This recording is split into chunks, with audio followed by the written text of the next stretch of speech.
இது வந்துட்டு நம்ம சில்லி சிக்கன் பார்க்க போகிறோம். ஸோ சில்லி சிக்கன் வந்துட்டு எல்லாருக்கும் மோஸ்ட் ஃபேவரட், எனக்கும் தான். ஸோ நம்ம இப்போ ஸ்டார்ட் பண்ணிடலாம்.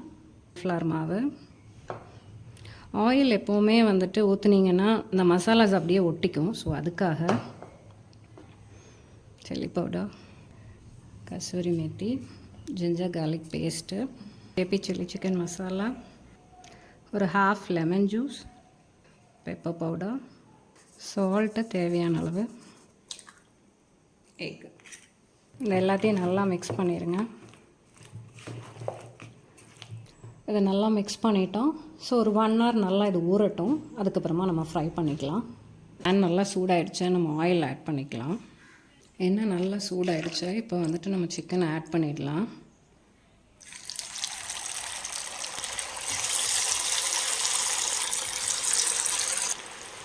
உடனே நம்ம திருப்பி போட்டோம் அப்படின்னா அந்த மசாலாஸ் எல்லாம் ஒட்டிடும். ஒரு 2-3 மினிட்ஸ்க்கு அப்புறம் நம்ம வந்துட்டு திருப்பி போட்டுக்கலாம்.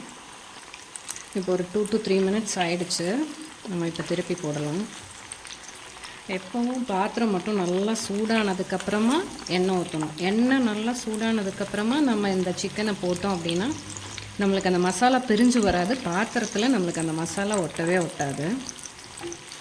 இப்போ பாருங்கள், சிக்கன் நல்லா வெந்துடுச்சு.